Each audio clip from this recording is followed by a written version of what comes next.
Deus ele faz o impossível, ele abre a porta. Deus ele faz isso. Quando ele opera um milagre, quando ele opera a bênção ela não é pela metade. A bênção do Senhor ela enriquece, ela não traz nenhum desgosto, nenhuma dor. Mas temos aprendido também, como cantamos, que ele faz isso por amor, ele nos ama. Amém? Você tem consciência disso, que Deus te ama? Amém. Diz que Deus me ama. Deus me ama. E exatamente porque Ele te ama, que Ele tem aberto portas para você. Glória a Deus. Mas quando nós olhamos para a palavra de Deus, nós temos que entender que existem momentos que Deus também, embora Ele libere um amor incondicional, Ele espera uma atitude nossa. Porque a atitude nossa vai desencadear também um milagre. E em Filipenses capítulo 4, no verso 19, nós encontramos aqui a nossa suficiência em Deus e no Senhor. Porque a maior oferta Ele nos deu. Deus ele ofertou a vida do seu próprio Filho em nosso favor. Ele ofertou para que nós pudéssemos ter vida e vida abundante. Então a entrega de Deus, a entrega do Pai, foi o seu único Filho. E é por isso que nele, em Cristo, nós temos as nossas necessidades supridas. Então diz em Filipenses 4, 19: e o meu Deus, segundo a sua riqueza e glória, há de suprir em Cristo Jesus cada uma de vossas necessidades. Amém. Então o nosso Deus ele é rico, amém? Você tem um Deus rico. Nosso Deus é rico em misericórdia, rico em amor, rico em perdão. Ele é rico nos seus bens, porque tudo é de Deus. Aleluia. E o Senhor, nosso Deus, segundo a sua riqueza, claro, as riquezas de Deus são infindáveis. Em glória, há de suprir cada uma das nossas necessidades. Então Deus sabe o que você precisa. E Ele está te perguntando o que você precisa, o que você quer que eu te faça. Talvez você tenha alguma situação na sua vida, mas ao mesmo tempo que Ele faz essa indagação, Ele também te dá exatamente a condição de você ousar e usar o princípio que Ele mesmo estabeleceu, o princípio da semeadura. Em Cristo, Ele tem suprido cada uma das nossas necessidades. Então, em Cristo, ou seja, na oferta que Cristo fez, Ele ofertou a sua própria vida. Hoje nós vamos mais uma vez vir ao altar de Deus e ofertarmos. Vamos trazer aqui as nossas ofertas, os nossos dízimos. E quem de nós não pode falar que essa hora também é uma hora de sacrifício, uma hora, muitas vezes, de nós negarmos a nós mesmos. O Senhor teve que fazer isso, Ele teve que abrir mão, Ele teve que renunciar, Ele teve que entregar, Ele teve que fazer algo que foi difícil, mas Ele sabia aquilo que ia ser gerado.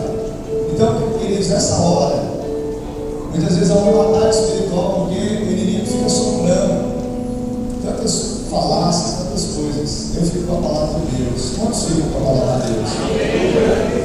Então você tem a opção de fazer aquilo que a palavra diz ou não fazer. E à medida que nós fazemos o que a palavra diz, as bênçãos do Senhor nos alcançam, as bênçãos e as promessas que são condicionadas. O amor de Deus sempre ele será o mesmo. Glória a Deus. Te amar.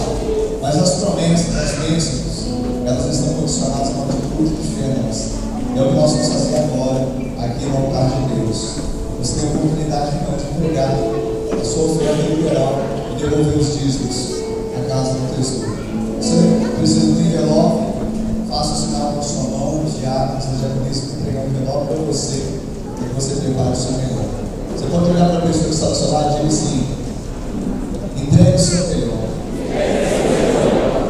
Diga assim para ele: porque Deus ama aquele que dá uma alegria.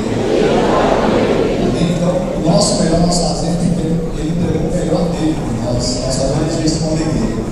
Amém? Enquanto nós saímos do nosso lugar para entregar os dízimos e as ofertas, nós vamos adorar o Senhor com cânticos. Aleluia.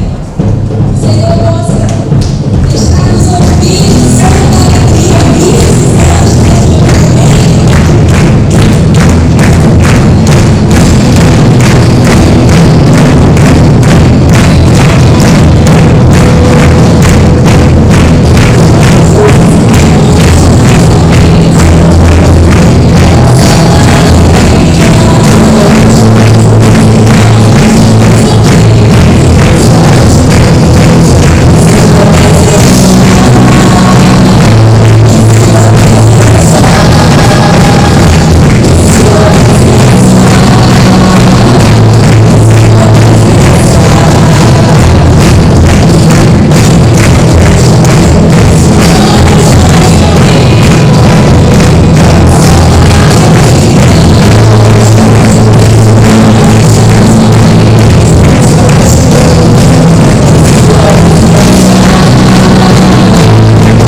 a chegarmos novamente ao teu altar, sabendo, Deus, que no altar do sacrifício o Senhor sempre traz provisão.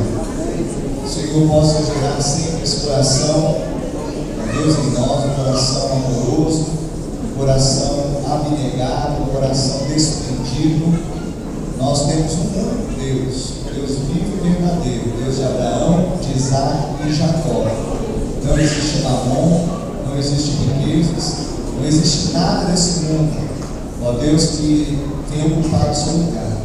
E nesse ato de fé, de devolver os dízimos e liberalmente entregar ofertas aqui, estamos dizendo para o mundo natural e o mundo espiritual que temos só o Senhor como Deus, e o Senhor, segundo as suas riquezas em glória, há de suprir em Cristo Jesus cada uma das nossas necessidades. É o Senhor que supre.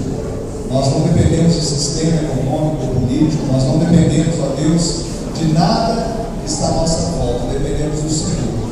O Senhor até pode usar as coisas naturais, mas tudo debaixo do seu comando. Por isso nós descansamos nisso, pedimos a tua provisão, como cantamos aqui. Haja realmente um ato de fé, a Deus, um ato profético, quando cantamos, o Senhor abre portas. O Senhor vem abrir portas na vida do teu povo. Abra, Deus, uma porta de trabalho para aquele que está desempregado. Abra, Deus, uma porta, Deus, de negócio para aquele que está dependendo, Deus, de venda, de transações, ó Pai, do seu negócio, do seu comércio, do seu trabalho de profissional liberal.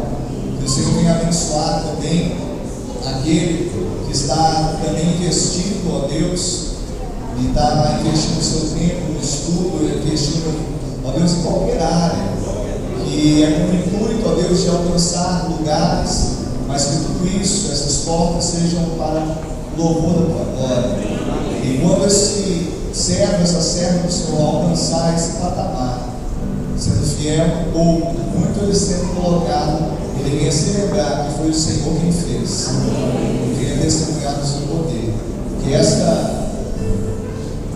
que todo esse recurso também, Pai, que seja bem administrado na tua casa, pelos teus gestores, de sabedoria, o emprego desses recursos seja, como diz a tua palavra, seja para mantimento da tua casa e também para a expansão do teu reino, Deus, na pregação do teu evangelho.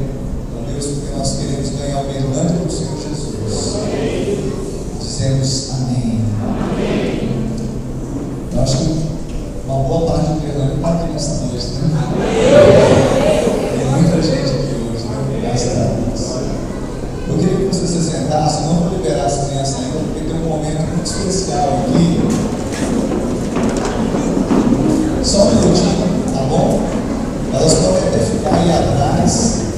Mas eu queria que elas vissem o que vai acontecer agora. Amém? Deixa as crianças ali já prontas para serem liberadas, mas eu queria que elas vissem o que vai acontecer agora. Sabe o que vai acontecer agora? Nós vamos orar por um casal aqui na igreja. Amém? Nós vamos ungir as alianças de um casal aqui na igreja. Esse casal tem uma história, um testemunho, depois vocês podem compartilhar com eles, né? Ou com ele, o casal. Mas a Bíblia diz que melhor o fim das coisas do que o princípio delas. E nós estamos entendendo que, mesmo eles tendo passado por tantas situações, nesses últimos tempos na vida deles, ou seja, nessa última etapa desse tempo que eles estão vivendo, o melhor chegou na vida deles, o vinho novo. Então, ontem nós deslocamos aqui de Berlândia para o distrito de Itapuirama para participarmos do casamento do cartório de Itapuirama, porque esse casal não quis esperar, não tinha vaga para casar rápido esse cartório aqui de Berlândia, não é isso? E aí não pensaram duas vezes, né? Então eles marcaram lá para Itapuirama, nós fomos lá e fomos ali para testemunhar o poder de Deus na vida deles.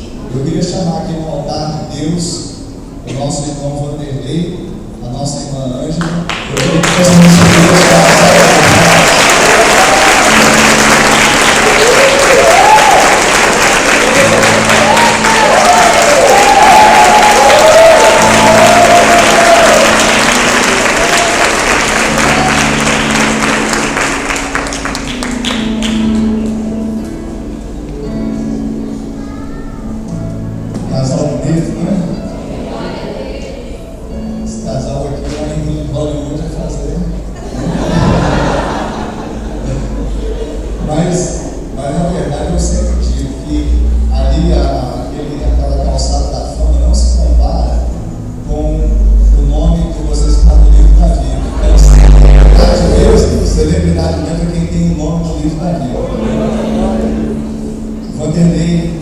e a Ângela estão aqui hoje, nós vamos ungir as alianças deles, né?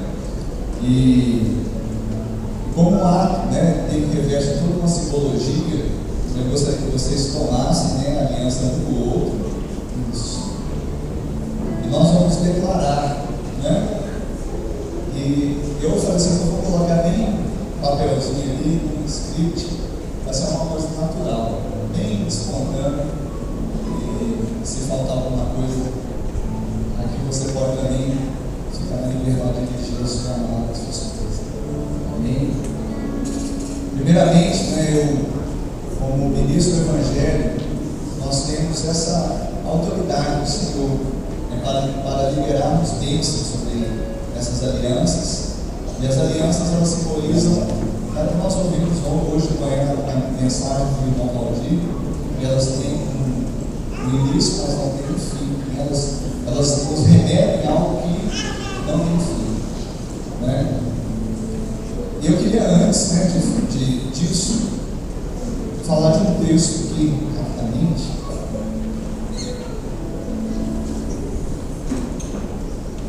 O texto está lá em Mateus 19 e no verso de número 6, Mateus 19, 6 diz assim: de modo que já não são mais dois. Amém? Mateus 19, 6. Os irmãos estão abrindo bem rápido, tem muita gente querendo casar aí, né? Amém? Quer conferir? Amém? Fala para os irmãos, se a fila está andando. Então vamos lá, Mateus 19, verso 6. De modo que já não são mais dois, porém uma só carne. Portanto, o que Deus ajuntou, não o separe o homem. O que Deus ajuntou, não o separe o homem. Eu tenho aprendido nesses 22 anos como cristão, e uma parte desses 22 anos como ministro do Evangelho, que esse é a pura verdade, a Bíblia é verdade mesmo, mas eu tenho entendido o seguinte: Deus ajuntou, não separa o homem. Então quem separa é o homem. O que Deus ajuntou, não separa o homem. Porque Deus não vai fazer isso. Se Ele ajuntou.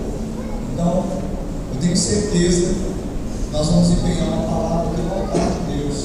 Essa palavra, ela vai ecoar, na verdade, no mundo espiritual, no mundo natural, e vai trazer para vocês realmente a dimensão não só de uma aliança que está condicionada. Olha, o dia que você me amar, eu te amo também. Não. É uma aliança comparada de Cristo, porque Paulo fala desse mistério que existe entre Cristo e a igreja e o marido e a esposa.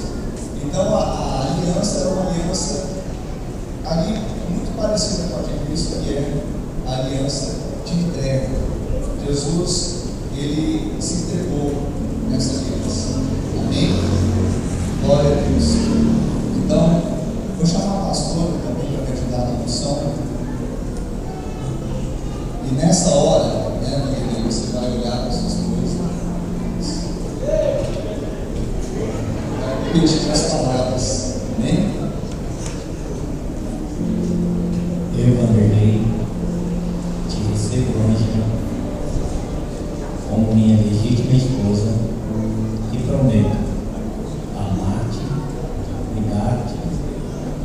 respeitar-te todos os dias da nossa vida, até que a morte nos separe, tanto na alegria como na tristeza, na abundância ou na escassez, na saúde ou na enfermidade, porque eu te amo, minha amada.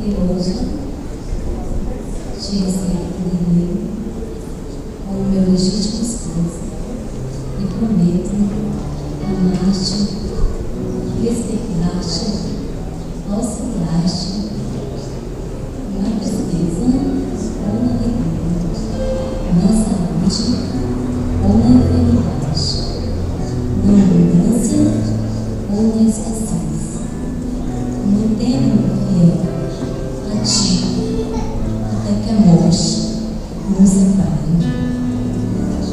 Eu faço isso porque te amo, meu amor.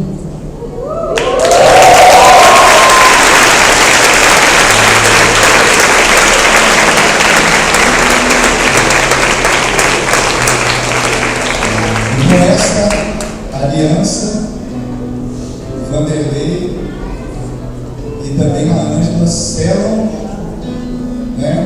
com esse anel, selam um com o outro essa aliança de amor. Amém? Eu queria que você levantasse, para ficar de pé mesmo, levantasse as suas mãos. Nós vamos abençoar esse casal, porque eu creio assim que os céus estão abertos nessa hora. O mover de Deus nesse lugar.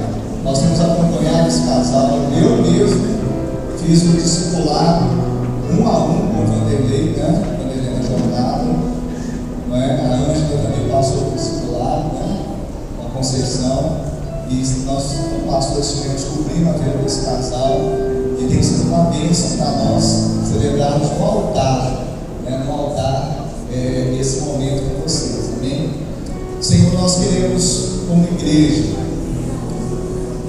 nós queremos nos unir na mesma fé, com um sentimento mais puro que brota do nosso coração, desejando aos noivos, desejando ao esposo, à esposa, todas as sortes de bênçãos espirituais nas regiões celestes. Pai, eu creio que essa vontade, muito antes de ser o Vanderlei ou da Ângela, é a vontade do Senhor, porque aqueles que o Senhor uniu, não separe, irmão. Deus, que o Senhor venha empenhar essa palavra liberada nesta noite e derramar sobre eles, Pai, toda sorte de unção, de poder, de graça, de bênção. Cerca a vida deles, Pai. Cerca, Deus, a casa deles. Cerca, Deus, o trabalho. Abençoa as mãos. Abençoa o coração. Deus, que haja uma entrega nesse relacionamento. Uma entrega total. Uma entrega incondicional. Que esse amor seja vivido lá, ó Deus, descrito por Paulo em 1 Coríntios 13. Um amor que tudo sofre, tudo crê, tudo espera. Um amor que não se porta inconvenientemente. Um amor que não busca os seus próprios interesses. Um amor que não, ó Deus, enciuma, mas um amor de entrega, um amor de renúncia, um amor que busca o bem do outro. Nós ungimos, ó Pai, essas alianças com o teu óleo, que é o símbolo do teu Espírito Santo. Que haja sempre, ó Deus, a presença do Espírito Santo de Deus nesse casamento. Oramos, Pai, na certeza que os céus e a terra se alegram nessa hora.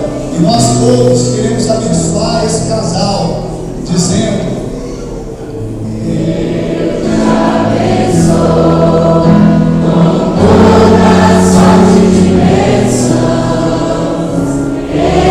espirituais nas regiões celestiais. Deus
Os noivos receberão os cumprimentos no final do culto.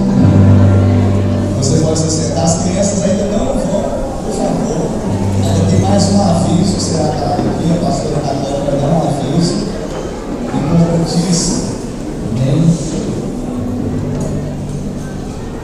Aleluia. Eu queria que colocasse o slide ali do acampamento, já pode colocar. Nesse próximo final de semana, querida igreja, nós estaremos com um acampamento de juniores e adolescentes e começará na sexta-feira e vai começar na sexta e terminará no domingo ali. Então o tema do acampamento é Chamados para Vencer, que será nos dias 5, 6 e 7 de abril. Vai sair daqui da porta da igreja às 19 horas, amém? Nós saímos de ônibus e vão para o acampamento Manaim. Ali tem investimento, terá a ministração da palavra, que eles vão participar, mas vai ter também futebol, piscina, voleibol, festa do esquisito, jantar temático, oficinas espirituais, ministrações sobre a vida dos filhos de vocês. Queridos pais, não é só diversão.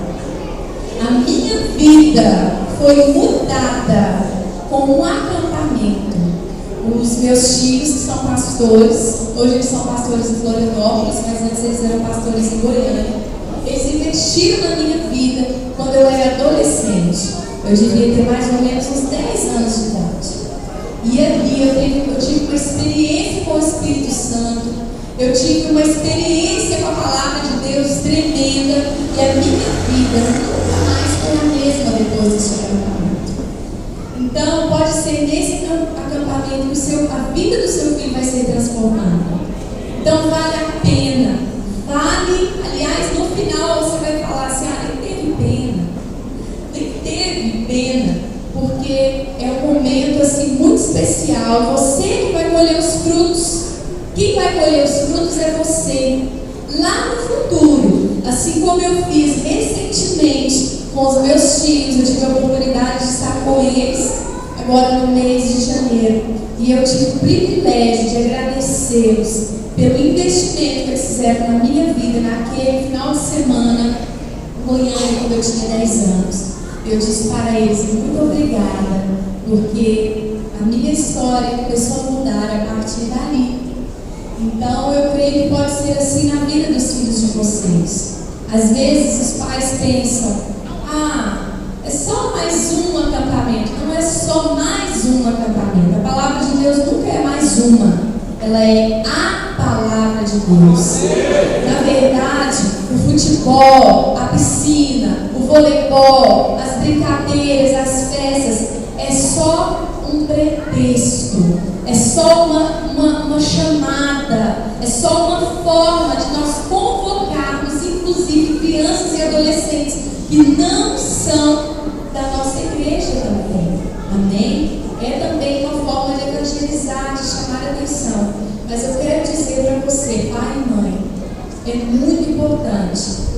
Então você pode fazer a inscrição do seu filho ainda hoje, pode negociar o pagamento. Pastor, parcela, nós vamos parcelar, você vai dar uma entrada de R$45 à vista e será parcelada com mais um cheque pré-datado. Amém? Então você pode procurar, eu queria que ficasse de pé a Conceição. Quem mais que está fazendo as inscrições? O Anderson. Anderson, cadê você? Olá! Vem aqui, Anderson, corre que você. Quem te vê? Você é desse tamanho. Fala sério. Esse é o Anderson. Glória a Deus.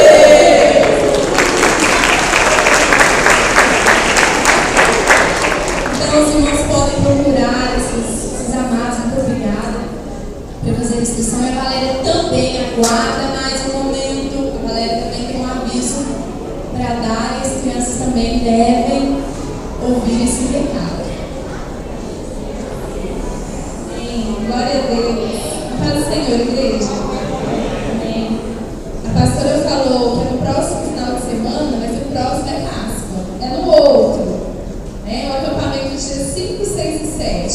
Então, o próximo é culto de Páscoa. E quem está ensaiando para Páscoa? Eu quem? Levanta a mão. Aí, muito bem.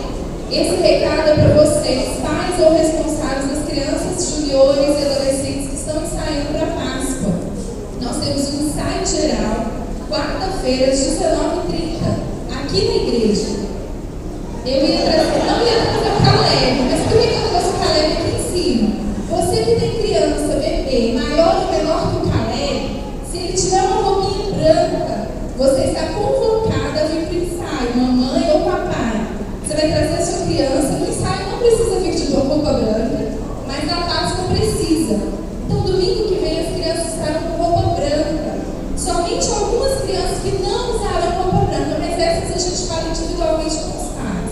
Agora, aqueles que já nasceram, que são pequenininhos, assim como esse aqui, venham de roupa branca, que nós vamos fazer parte do teatro. Aí vocês vão ver o grande pequeno Davi, o grande pequeno Caleb. Então vai ter muita criança de branquinho aqui na frente. Mas eu preciso que você, papai e mamãe, venha com a criança para a gente ensaiar, para na hora ficar bem bonito. Certo? E quem são as pessoas que vão participar? Crianças, juniores e adolescentes. Amém? Vai ser pastor.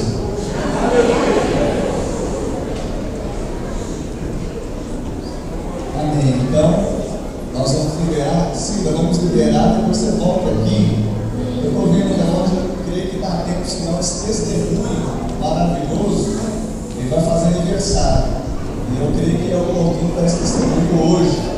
Amém? Depois vamos estar liberados as crianças, os juniores, amém? Que elas possam ir nas suas salas. Eu queria convidar aqui à frente o irmão Rafael, a irmã Cida, amém? Essa família tem um testemunho da provisão de Deus na vida deles, na vida do Rafael. E na verdade esse testemunho já era para ser dado aqui, mas a gente tem os dias estão corridos, mais curtos também. E a prova é Deus que fosse hoje, né? Então as crianças estão abençoadas em nome de Jesus, que elas possam ser ministradas ao seu coração, os professores também com sabedoria, intrepidez, ousadia, possam estar ministrando, o Espírito Santo de Deus traga também concentração, espaço para o espírito de inquietude, né, de agitação, além do que é próprio da criança, em nome de Jesus. Amém. Glória a Deus, querido. Eu queria convidar também. Se você ainda não conhece as nossas instalações aqui no mezanino, para você ver com qual excelência Deus tem nos dado aqui nessa igreja. Então são salas preparadas para as crianças, né? No culto também, para os juniores. E durante outros dias da semana nós temos as classes também aqui na igreja. Então há salas com ar-condicionado.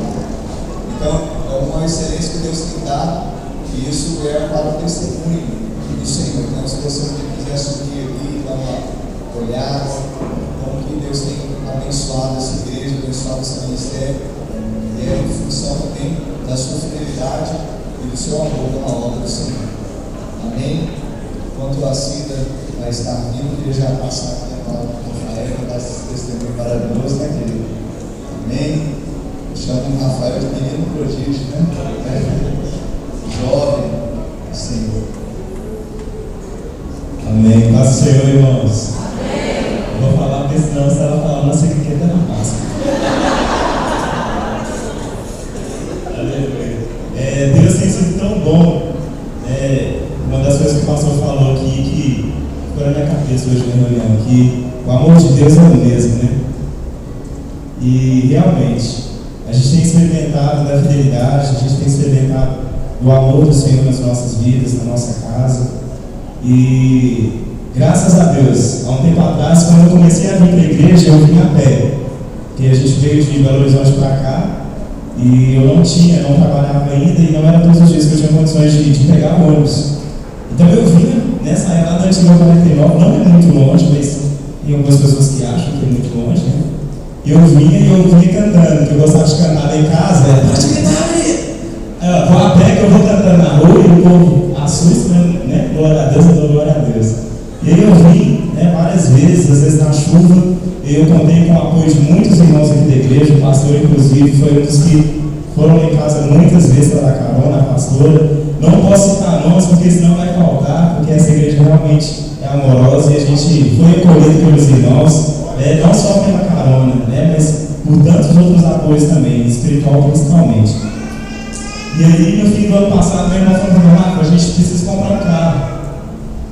Eu falei assim: a gente precisa mesmo, vamos orar, colocar nos alvos, que é bênção. E aí ele veio, e aí foi na época que lançou o HB20, né? E a gente, eu falei: vamos o HB20, você viu e tal? Ele amado, né? Vamos ver, né? E aí ele trabalhava na Royal, uma empresa, e ele saiu de lá. E eu lembro que ele precisava ir trabalhar de social, de roupa social. E ele não tinha. Eu tenho um estilo de roupa e ele tem outro. E aí ele pegava as minhas roupas, pegava o meu sapato. E aí tinha dia que minha mãe achava ruim e falava assim: menina, você está usando as roupas do seu irmão, né? Rapaz, você vai deixar? Não, vou trancar essa roupa, tá aqui. Aí ela pegava, trancava. Eu falei assim: não, mas não vamos ficar pegadas essas coisas não. No começo, né? Mas aí depois eu já estava irritado porque eu não queria que ele usava minhas roupas. Eu falei: não, você tem que dar um jeito, eu vou te emprestar umas 5. Aí eu peguei umas 5 mais ou menos, mas veio para aqui, eu falei: você pode usar essas aqui. Não, essas aí eu não vou usar, não. Mas amém, usou. E aí durante todo o tempo, né, ele teve uma oportunidade de trabalho para trabalhar como gerente.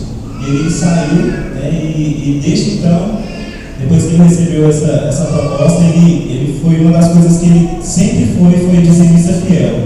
Né? Mesmo não estando tão frequente aqui na igreja, ele nunca deixou de ser um dizimista e um ofertante fiel. E graças a Deus por isso, né? E é um dos princípios que devem ser priorizados mesmo, porque a gente desfruta da provisão e da intervenção do Senhor. E aí, além disso, ele tinha uma causa na justiça.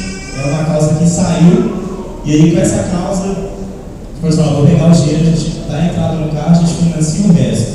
E aí eu falei assim: não, mas e você olhou qual carro que é, né? E assim, gente, você sabe, né? Jovem, assim, a gente fica querendo, né? A gente sonha grande, né? Sonha alto. E aí eu falei: nossa Deus, eu podia tanto assim, mas ele escolheu um outro carro que também é uma bênção, que eu acho que é mais do que a gente merece, né? Que o pastor também fala, mais do que a gente merece. E aí deu um problemão na documentação, na entrada, nada dava certo. Ele tentou, não foi uma, nem duas, nem 3 vezes, foram várias vezes. E por fim ele falou assim: não, já vou desistir já. Porque como ele estava morando em São Paulo, ele precisava de uma documentação que comprovasse a residência dele lá. E a documentação, documento de caixa, essas coisas, tudo dele é daqui. E aí, o cara que trabalha no financiamento, né, que trabalha com financiamento de veículos, ele prestou para ele o documento dele, lá de Jundiaí, né, endereço e tudo, porque ele tinha já ele como referência na pista de gelo, lá em Jundiaí. E aí, é inexplicável, né? Ele passou lá no feirão da Caixa que estava acontecendo, e ele falou assim: não, eu vou entrar, vamos ver o que dá. E o cara falou assim: não, se você precisar, eu te ajudo. E assim, ele ajudou e muito mais do que a gente esperava. E aí, para a honra e glória do Senhor, né, a documentação deu tudo certo, os documentos foram aprovados, o financiamento foi aprovado, e aí a entrada, né, deu certo.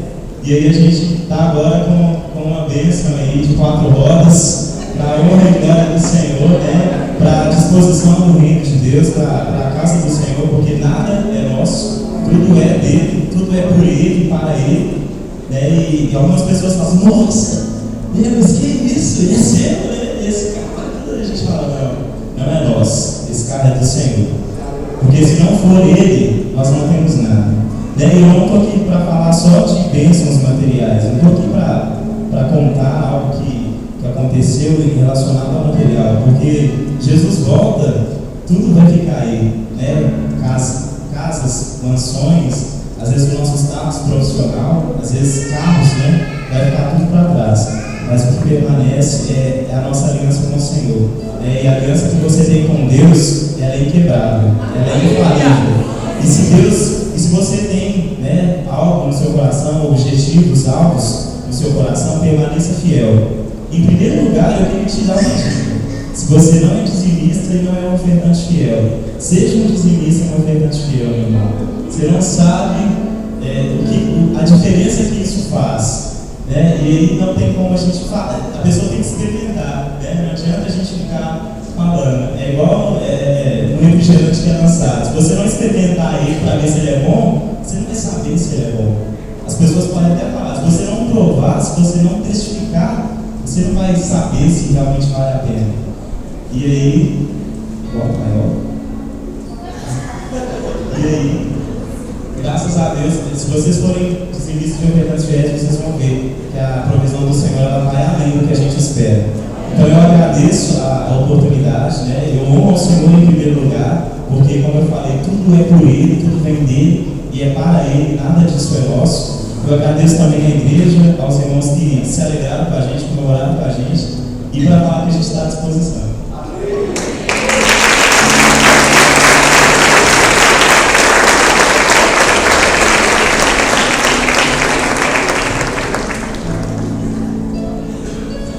E, na verdade, a Silvia tem orado muito, né, pelos seus filhos.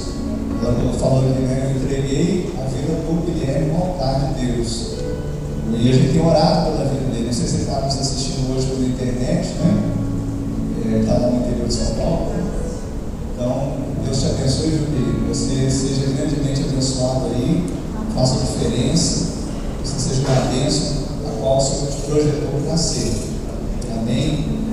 Se tratando, alguém disse que se tratando dos brinquedinhos só muda o tamanho e o preço, né? Então a gente, né, o homem principalmente gosta de carrinho, né? Só muda o tamanho e o preço, né? Mas, como o Rafael falou, é tudo para a honra e glória do Senhor. Amém? É interessante como que Deus já começa a falar, né, a respeito da mensagem. O Rafael disse que, olha, tudo vai ficar aqui. Tudo que a gente ajunta aqui está passível de a ferrugem e a traça corroer, os ladrões escavarem e roubarem, é o que diz a palavra. Mas também tudo na vida é uma questão de escolha. E quando nós olhamos para a palavra de Deus, nós vemos uma coisa interessante, que Jesus, ele tem dois chamamentos para o mundo. Jesus, ele tem dois chamados para mim e para você. Será que você pode falar para a pessoa que está do seu lado? Diga, Jesus tem dois chamados para você. E a Bíblia fala sobre esses dois chamados. E a mensagem dessa noite, ela tem o tema Eu Vou. Diga assim, eu vou. Eu me lembro que quando, não esse Rock in Rio, o último agora, mas o primeiro, eu lembro que o pessoal tinha aqueles adesivos no carro, eu vou. Mas nós vamos saber esse eu vou. E até, eu não sei se os levitas conhecem aquela música da Ludmilla Ferro, se puder preparar, vai ser demais no final dessa mensagem. Eu tentei falar com a pastora no final da mensagem, não consegui. Mas os dois chamados de Jesus, ou os dois chamamentos, eles estão registrados em Mateus 11, do verso 28 ao 30, e também no próprio livro de Mateus, ou do Evangelho de Mateus, no capítulo 16, versículo 24 até o 26. Então nós vamos abrir nesses textos e vamos então aprender, vamos entender esses dois chamados que Jesus tem para nós. Jesus tem um chamado para você. Você que entrou nessa igreja nesta noite sabe que Jesus, ele tem esse chamado. Ele vai te chamar hoje. Jesus, ele vai te chamar. Pastor, mas eu estou novo para ir para agora. Não é esse chamado. Pode até ser que se ele voltar hoje, ele já, na verdade, ele nos chamar. Na verdade, a gente pode ser arrebatado. Mas antes disso, nós precisamos atender a um chamado dele. E um chamado dele O primeiro que está lá em Mateus 11. Mateus 11, no versículo de número 28 até o número 30, diz assim, na palavra do Senhor: palavras de Jesus: vinde a mim todos os que estáis cansados e sobrecarregados, e eu vos aliviarei. Tomai sobre vós o meu jugo e aprendei de mim, porque sou manso e humilde de coração, e achareis descanso para a vossa alma. Porque o meu jugo é suave e o meu fardo é? Diga, o meu jugo é suave e o meu fardo é leve. E agora outra passagem é em Mateus, no capítulo 16. Mateus 16. O versículo é o de número 24. Mateus 16, 24. Todos acharam? Diz a palavra: então disse Jesus a seus discípulos: se alguém quer vir após mim, a si mesmo se negue, tome a sua cruz e siga-me. Porquanto quem quiser salvar a sua vida, perdê-la-á. Quem perder a vida por minha causa, achá-la-á. Pois que aproveitará o homem se ganhar o mundo inteiro e perder a sua alma? Ou que dará o homem em troca da sua alma? Porque o Filho do Homem, até o verso 26, né? Então, ou que dará o homem em troca da sua alma? É a pergunta que Jesus faz. Então, os dois chamamentos, os dois chamados que Jesus tem para nós: o primeiro, nós vemos lá em Mateus 11, que é: vinde a mim. Diga, vinde a mim. O segundo chamado de Jesus para nós é o: vinde após mim. Há uma diferença, pastor, em vinde a mim e vinde após mim? Toda a diferença. Como eu te disse, Ele está chamando pessoas nessa noite. Talvez pessoas aqui nessa noite serão chamadas para o primeiro chamado: vinde a mim. Talvez você está aqui nessa noite e ainda não recebeu Jesus como seu único, suficiente Senhor e Salvador da sua vida. Então você precisa ir até Jesus, ir ao encontro de Jesus.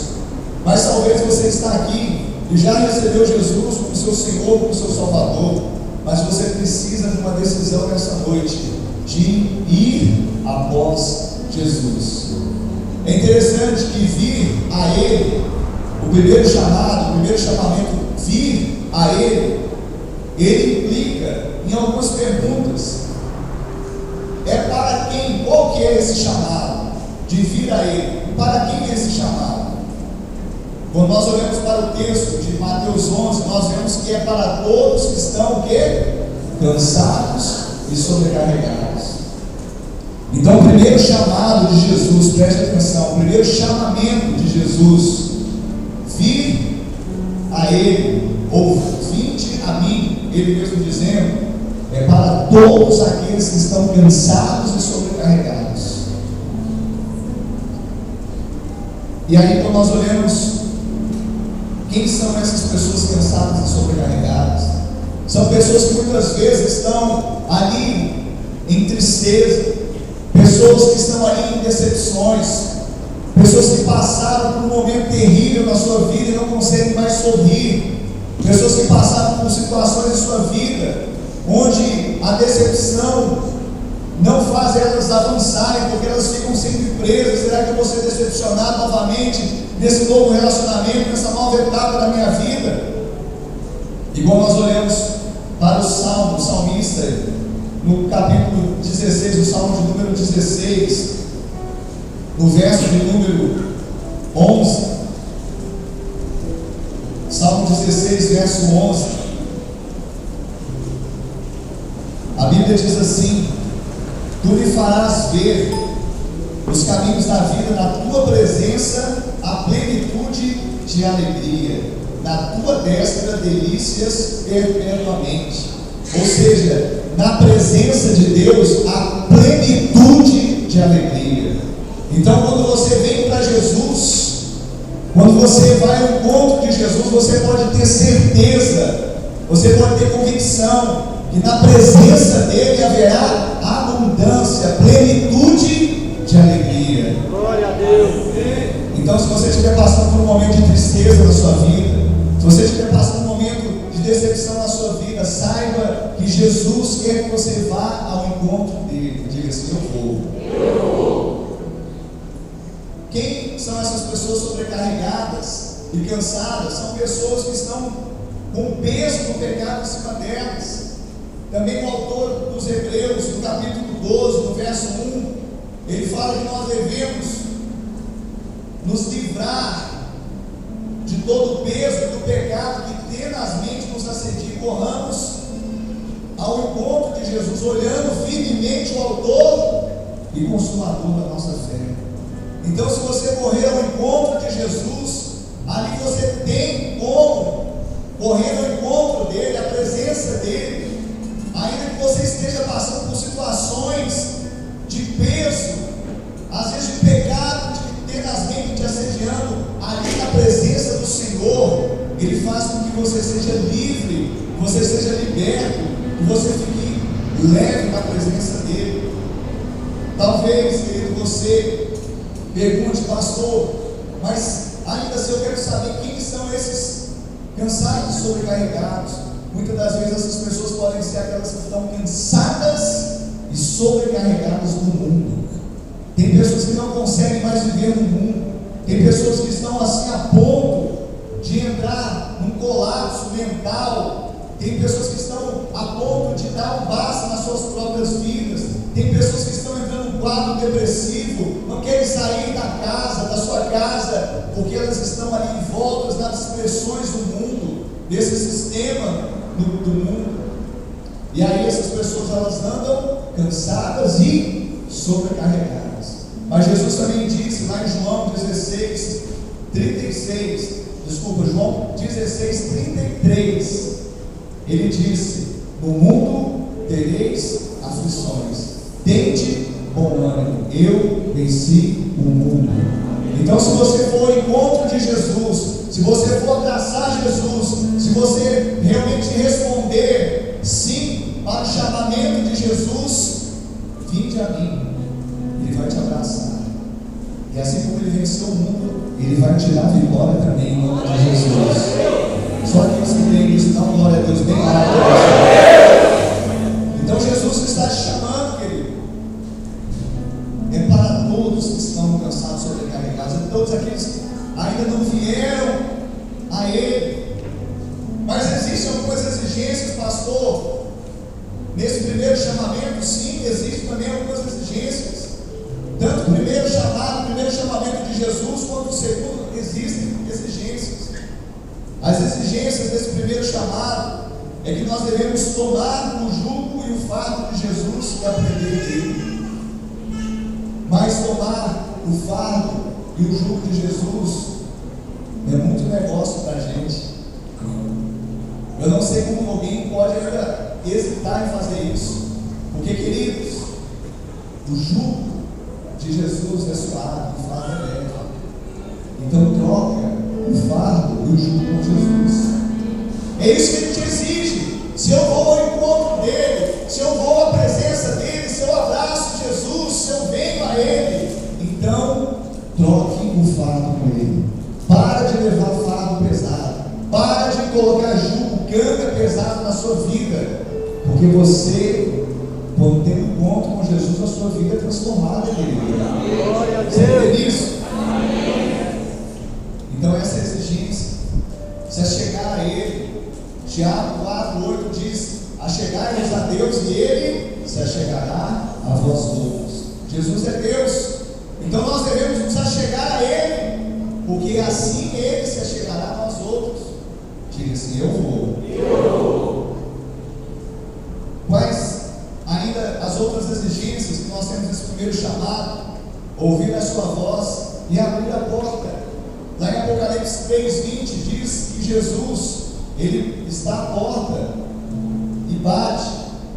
Se alguém ouvir a sua voz, abrir a porta, ele diz que eu entrarei, cearei com ele e ele comigo. Ou seja, nós precisamos ouvir a sua voz e abrir a porta. Diga assim: eu vou. Eu preciso ir ao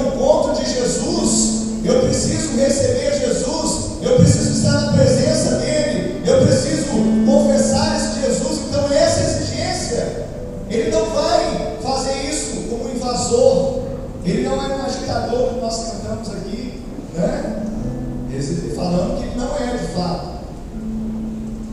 Nós não cantamos que ele é, cantamos que ele não é. É uma pergunta, um questionamento. Então Jesus ele não vai invadir a sua vida.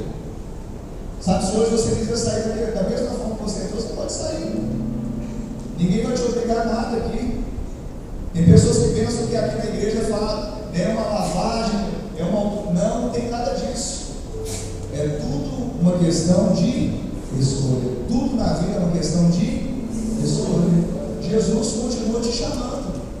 Jesus continua chamando o seu nome. Jesus continua chamando você pelo nome.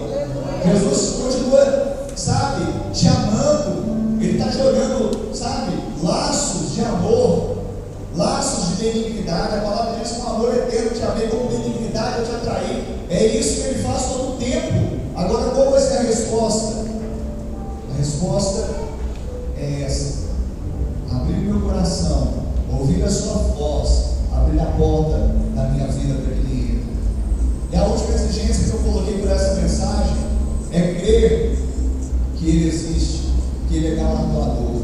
Às vezes as pessoas vêm à igreja e acham, e algumas pessoas, quando não conseguem, sabe, impulsionar a sua fé, elas não conseguem viver pela fé, elas são muito assim, sabe, céticas. Tudo tem que ser assim, na razão. E a fé nossa não é razão, muito menos emoção. A nossa fé é uma decisão. Eu creio e pronto, acabou. Eu creio que a Bíblia é a palavra de Deus. Quantos creem aqui? Amém. Não, querido. Se você crê que a Bíblia é a palavra de Deus, isso aqui não é história da carochinha, não. Isso aqui é a palavra de Deus. E se a palavra diz que é. Se a palavra diz que não é, não é. Então muitas vezes nós ficamos assim pensando que Jesus foi uma figura assim emblemática, simbólica. Não. Jesus, ele foi um homem. Ele veio com uma concepção virginal, e ele veio com concepção do próprio Espírito Santo, nasceu de ventre materno para assumir uma forma humana. Ele foi 100% Deus, com a essência de Deus, era a essência dele, mas também ele viveu como um homem, a Bíblia diz. E como ele viveu aqui, eu preciso crer em Jesus, eu preciso crer na palavra dele, eu preciso crer que ele é o meu Salvador, ele é o meu Redentor. E tem pessoas que acham que essa história, sabe, é uma história com E, é uma história com H, porque ela foi verídica, ela aconteceu. A humanidade era dividida entre antes e depois de Cristo. Só algo que merecesse a atenção especial da humanidade poderia dividir ela. Então, queridos, eu preciso da exigência. Quando eu vou a Jesus, eu preciso saber que Ele é Deus, que Deus, Ele existe e passa a ser galardoador daqueles que o buscam. Esse texto está em Hebreus, no capítulo 11, verso 6. Fala de Deus, mas Jesus é Deus. Então eu preciso crer que Ele existe e que é galardoador, passa a ser galardoador daqueles que o buscam. Então, quantos aqui querem vir ou ir até Jesus? Quantos querem ir ao encontro dele? Diga assim: eu vou. E nesse primeiro chamado, se eu entendi que são para todos que estão cansados, sobrecarregados, se eu também entendi que as exigências do Senhor é que eu troque com Ele os meus fardos, os meus julgos, mas também existem consequências para a minha vida quando eu decido isso. Amém? As coisas na vida, elas não simplesmente nos impõem não nos impõem uma escolha, simplesmente fica por isso. Não. As coisas dessa vida, elas nos impõem uma escolha, mas também elas apontam uma consequência. E o nosso Deus, Ele sempre nos propõe bênção ou maldição, vida ou morte.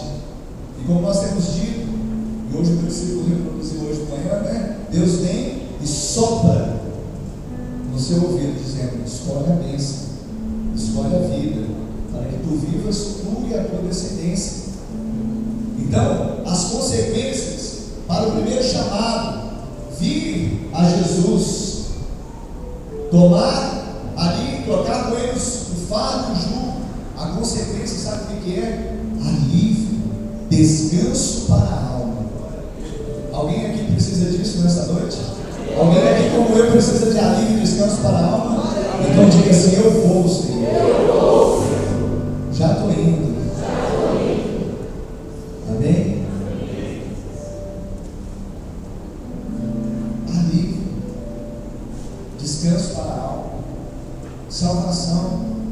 Atos 4:12 diz: não há outro nome dado entre os homens, no céu, na terra, entre os homens, pelo qual importa que sejamos salvos. Não há outro nome, só o nome de Jesus. Diga Jesus. O inferno estremece nessa hora. Diga Jesus. Sabe, o diabo, os seus demônios, eles estremecem. Diga Jesus. Eu vou. Já estou indo ao teu encontro. Porque eu quero salvação. Será que só eu nessa igreja aqui quero salvação? Eu quero salvação, querido. Então, as consequências dessa escolha de vir a Ele é ter salvação. Consequência também de vir a Ele, nesse primeiro chamado, libertação. A Bíblia diz lá em João 8,36: se o Filho vos libertar, verdadeiramente sereis livres.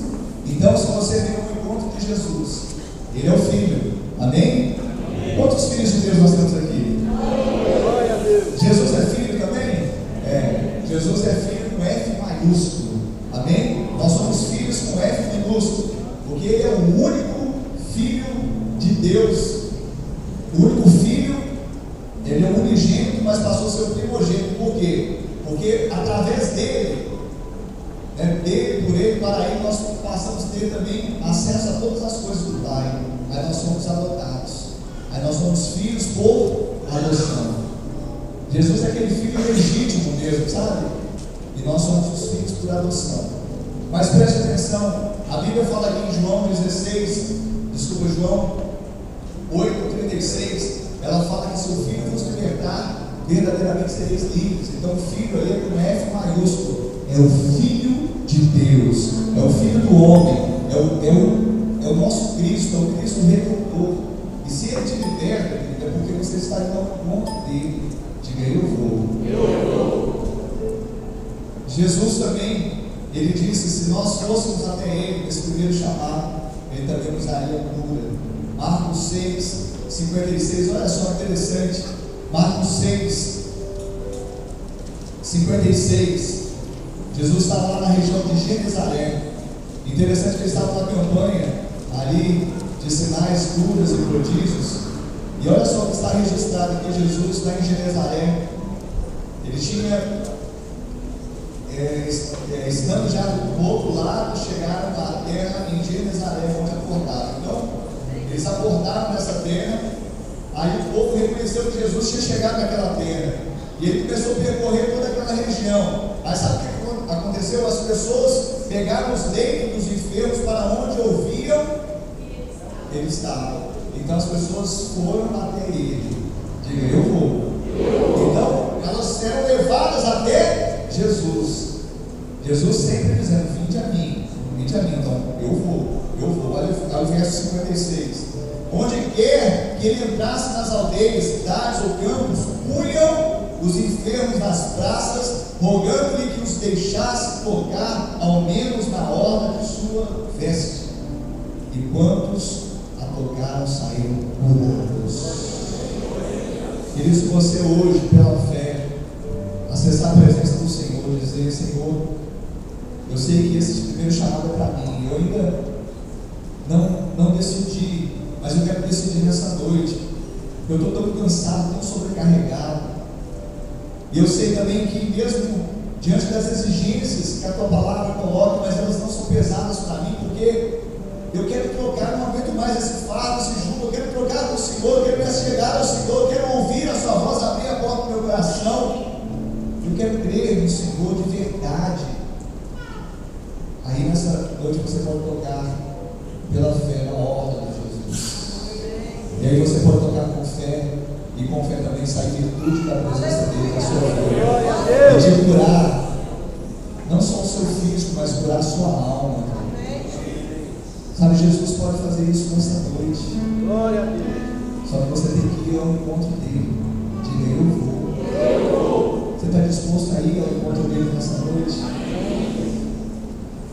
Queridos, o segundo chamado, o segundo chamamento é o vir após Jesus, vir após Ele. E esse chamado é para quem?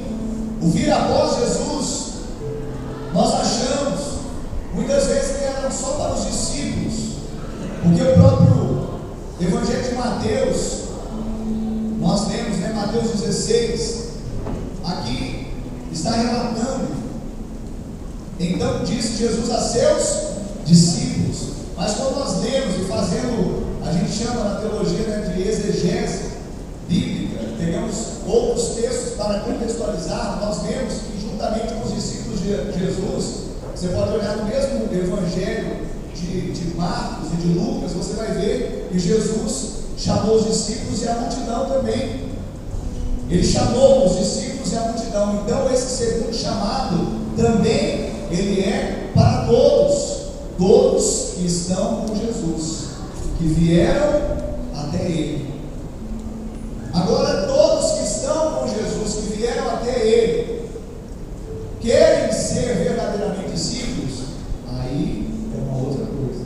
Porque aquelas multidões tinham pessoas de todo tipo. Tinha pessoas que estavam só atrás dos milagres, tinha pessoas que estavam atrás só da cura, tinha pessoas que estavam atrás só do pão e do peixe, para ver se que hora que era merenda, né? Tinha pessoas de todo tipo ali. Então nem todos que estavam ali estavam com Ele, vieram a Ele, mas não queriam ir após Ele. Mas existe o segundo chamado, querido, é para todos que vieram a Ele, todos que vieram a Ele. Quais são as exigências desse segundo chamado, vir após Jesus? Aí tem algumas exigências, uma renúncia maior. Porque vir a Jesus, no primeiro momento, todos querem, muitos querem. Agora, vir após Jesus é uma outra parte, que muitas vezes nós não queremos considerar, nós não queremos falar muito sobre isso. Nós não queremos, sabe, como tem um texto que fala calcular, como que vai ser isso?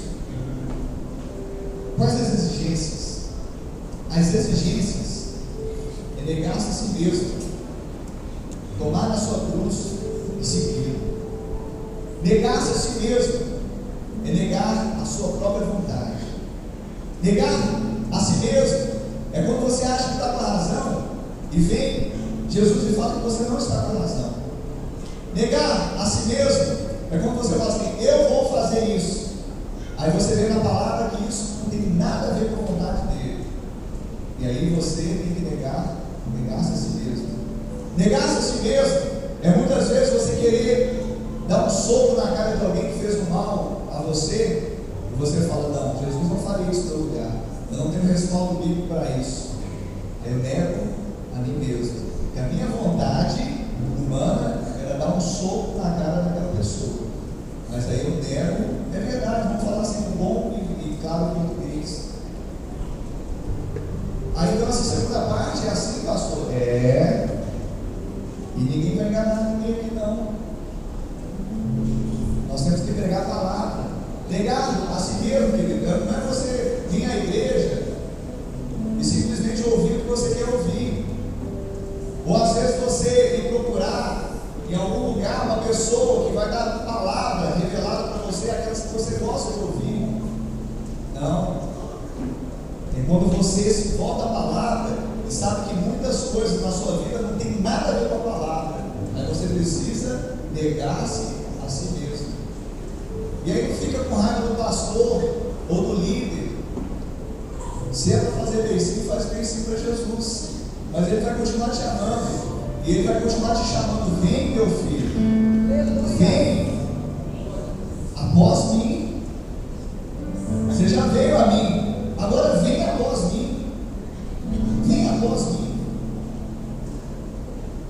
Sabe, as exigências então falam em negar-se a si mesmo, tomar a sua cruz e seguir. E é interessante que quando nós falamos de tomar a cruz, muitas pessoas interpretam errado. Eu mesmo interpretei isso no tempo errado. Uma palavra que Deus deu ao pastor Márcio Valadão, que é o pastor da Igreja Batista da Lagoinha, igreja essa que nos cobre espiritualmente, e foi quem pôs a mão na nossa cabeça, né, pastor, para nos ungir como pastores, no Ministério da Palavra. O pastor Márcio Valadão, ele falou assim: olha, querido, tomar a sua cruz não é aquele marido, sabe, que deixa a toalha molhada em cima da cama, não é aquela esposa que fica gritando, sabe, não é aquele filho desobediente, não é aquele chefe que você não vai muito com a cara dele, mas eu tenho aquela cruz. Isso não é cruz não, querido, isso não é cruz. É aquela enfermidade, né? Não, isso não é cruz, isso não é cruz. Sabe o que é cruz? A cruz ela fala de duas hastes, não é? Ela fala de uma haste horizontal e uma haste vertical. A cruz fala para nós de duas vontades também. Uma vontade que ela fica num plano muito raso, um plano horizontal, um plano assim terreno, né? Mas fala de uma outra vontade que ela sobe às maiores alturas, uma haste vertical.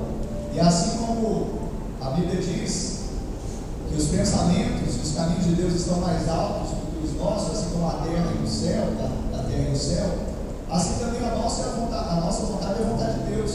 Então cruz é quando a vontade horizontal, a nossa vontade horizontal, a vontade horizontal do homem encontra a vontade vertical de Deus. Aleluia! Aí quando eu acho que eu estou fazendo a coisa certa, na minha vontade, nos meus planos, que eles são rasos, que eles são aqui terrenos, que eles são motivados muitas vezes por minha alma, por uma péssima conselheira, encontra a vontade soberana e totalmente espiritual de Deus, que aponta para o céu, aponta para cima, aponta para a vitória da sua vida. Você toma posse disso nessa noite? Exigência do segundo chamado. Negar-se a si mesmo, tomar sua cruz e seguir. O que isso significa? Significa, querido, que você está escolhendo, sabe o quê? A porta estreita. Você está escolhendo um caminho apertado. Tem pessoas que querem vir para Jesus, mas não querem mudar nada no estilo de vida. E eu vou falar uma coisa. Evangelho, quando entra no coração da pessoa, como as boas novas impregnam com homem, mulher, não é mudança de opinião. Eu não tenho pouca opinião a respeito disso, não. É mudança de estilo de vida, mudança de vida. Então nós, como eu falei, nós não vamos ficar falando aqui palavras que, sabe, são assim, gostosas de ouvir, mas são necessárias de ouvir. Porque quando nós entendemos, como diz lá em Mateus 7, da 12, que a porta estreita e apertada são poucos que acertam nessa porta, nesse caminho, é porque a maioria quer vir a Jesus, mas não quer ir após Jesus. Então você vem a Jesus, aí você encontra uma porta também. E a Bíblia diz que se você entrar pela porta, você vai encontrar passagem lá. Tem alimento. Só que a gente não está vendo. Será que tem? Será que não tem? Mas lá fora tem uns manjares tão interessantes do mundo, né? Será que eu abro mão? Será que eu não abro? Querido, palavra de Deus. Não é homem, não é pessoa, não é circunstância, é palavra. A Bíblia diz que lá eu vou encontrar passagem, vou encontrar descanso para minha alma, vou encontrar gozo, paz, alegria. Então eu vou. Diga, eu vou. Eu vou. Diga, eu vou. Eu vou. Entrar pela porta estreita. Pelo caminho apertado. E Paulo também disse lá em Romanos 8,16, ele disse o seguinte: andai no Espírito, jamais satisfareis a concupiscência da carne.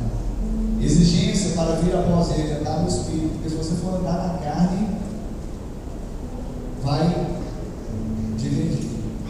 E uma coisa Jesus e Deus Pai, Deus Filho, eles não fazem. Eles não mudam a sua natureza. Deus ele vai entender esse pecado. Não, Deus não entende. Deus ele não coaduna com o pecado. Deus ele não muda ah não, esse pecadinho eu até vou liberar para essa pessoa, tadinha, ela está fazendo tudo certinho. Não, porque ele não quer te perder. E o único jeito de ele te perder é por causa do pecado, porque a única coisa que nos faz separar de Deus é o pecado. Por isso ele não tolera o pecado. Ele abomina o pecado, mas ele ama o pecador. Dê graças a Deus por isso. Então ele te ama, ele me ama. E o mais interessante é quando nós decidimos não andar no Espírito, andarmos na carne, há uma linha de Deus que ela permanece. E quando nós andamos com Ele, nós temos que andar em Espírito, porque Deus é Espírito. A nossa conexão com Deus é espiritual. A nossa conexão com o amigo é na alma. A nossa conexão no mundo físico é o corpo.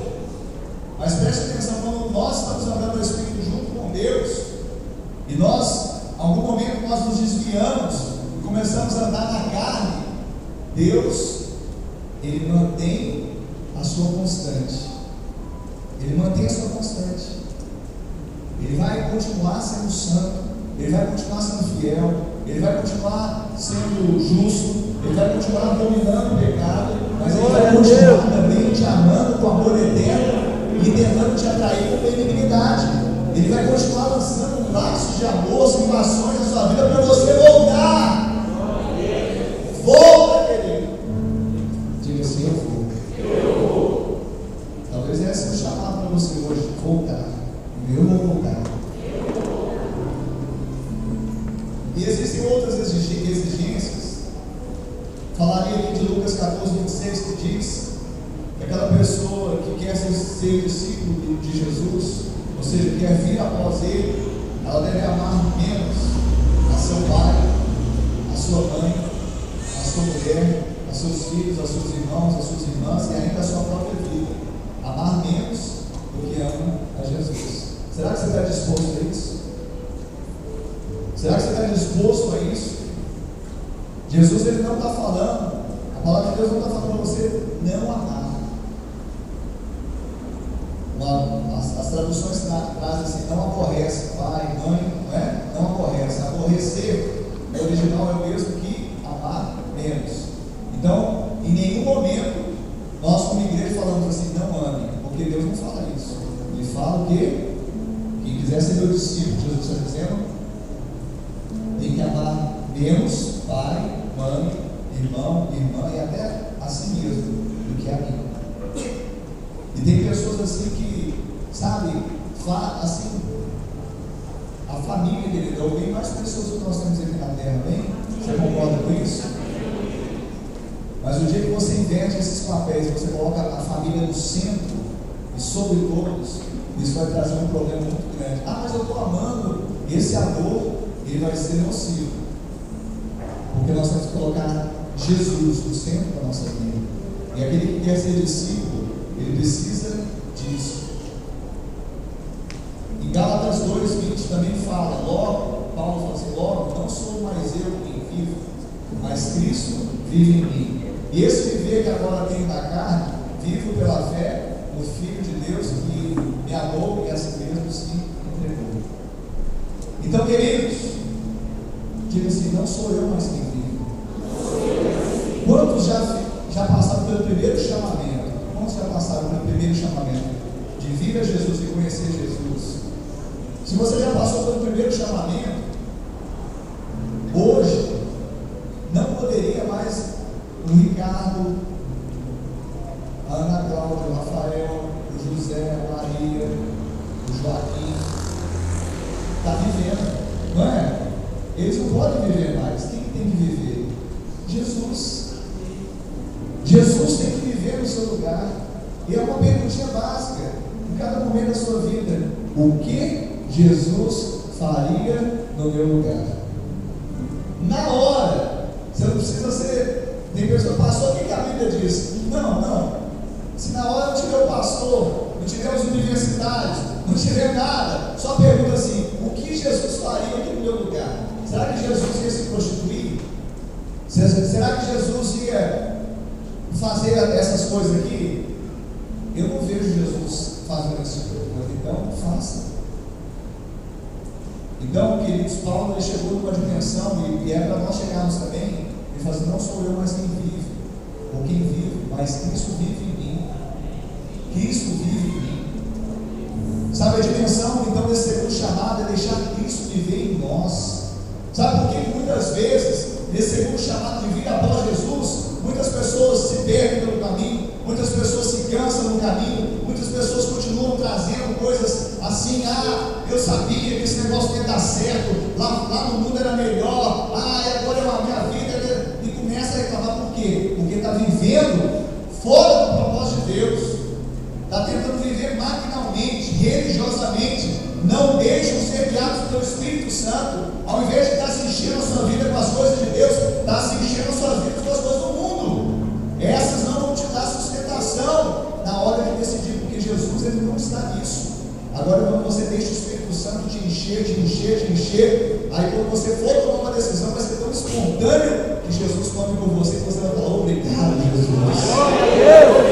Diga assim: eu vou. Diga assim: já estou indo. O seu encontro. E após o Senhor. E Paulo ainda deu uma repescagem, talvez por mais carnal. E esse sim viver que agora tem na carne, ele falou assim: ainda estou nesse corpo. Quando você tem um novo nascimento, você não é novo corpo incorruptível. O corpo é o mesmo, sujeito às paixões. Então você vai viver nesse corpo. Então Paulo falou assim: esse viver que agora tenho na carne, eu vivo pela fé no Filho de Deus. Tem que viver na fé no Filho de Deus. Se Jesus falou que vai dar certo, vai dar certo, querido. Se Jesus falou que vai dar errado também. Se Jesus falou que vai dar certo, vai dar certo. Se Jesus falou que vai dar errado, vai dar errado. Você já viu que o homem tem uma predisposição a algo sempre positivo? Sim, vai, é isso aí, faz isso. Mas é bom o não também. O não é excelente. E Deus tem três formas de lidar conosco, né? O sim, o não, e pode ser o ainda não. Ainda não, igual sexo. É que a gente fala aqui, parece que é coisa do século XXI, pastor. A Bíblia é atemporal. Enquanto, né? A Bíblia fala que passará céu e terra, mas as minhas palavras não passarão, não. Enquanto eu estiver vivo, eu vou pregar a palavra. Né? Então, se a Bíblia fala que o sexo ele é bom dentro do casamento, ele é o leito sem mácula, é o leito matrimonial, então é isso, ok. Mas o sexo é ruim, não. Ainda não, meu jovem. Se guarde, porque vai ser bom quando você estiver no casamento. Ainda não. Sim, não, ainda não. Tudo é para a nossa edificação, amém? Quem está recebendo essa palavra com o coração aberto? Glória a Deus! Para nós finalizarmos essa mensagem, quais então as consequências desse segundo chamamento, vir após Jesus? Qual que é a consequência de eu vir após Jesus, de eu negar a mim mesmo, de eu tomar a cruz, de eu segui-lo? Eu vou te falar uma coisa. Nesse segundo texto que nós lemos aqui de Mateus 16, 24 e 26, é claro a Bíblia. Você vai perder sua vida. Glória a Deus. Você não vai ficar triste, não. Eu fiz até uma cara de triste que deve ser Você tem que dar um glória a Deus. Porque a Bíblia fala que quem que perder a sua vida por minha causa, esse vai achar. Aleluia! Então você vai achar a sua vida, você vai achar a vida de Deus em você. Essa troca é linda, é maravilhosa. Só que eu não quero abrir mão da minha vida. Não tem jeito de ser discípulo de Jesus se eu não abrir mão. Abre mão, querido. Diga assim: eu vou. Então perder a sua vida é uma das consequências, mas achar a sua vida também é uma consequência. E salvar a sua alma é também uma consequência desse segundo chamado. Mas indo além, Romanos 12, 2 diz também que você pode, quando você se dispõe a ser discípulo, a vir após Jesus, você vai experimentar a boa, agradável e perfeita vontade de Deus. A vontade de nem sempre é boa. A vontade do homem nem sempre é agradável. A vontade do homem muitas vezes não é perfeita, mas a de Deus é boa, agradável e perfeita. Glória a Deus. Deus. Essa vontade. Então, querido, é isso, é consequência de vir após Jesus. Também ser conduzido para a vida, Mateus 7,14. Nós já lemos, né? Fizemos menção. Outra consequência é receber palavras de vida eterna. João 6,68. É interessante que ali Jesus estava pregando, e foi pouco depois ele ter feito sinais, prodígios, havia uma multidão. Depois ele vai andando, pregando, entra numa sinagoga, a multidão diminui. Ele sai ali com alguns homens que estavam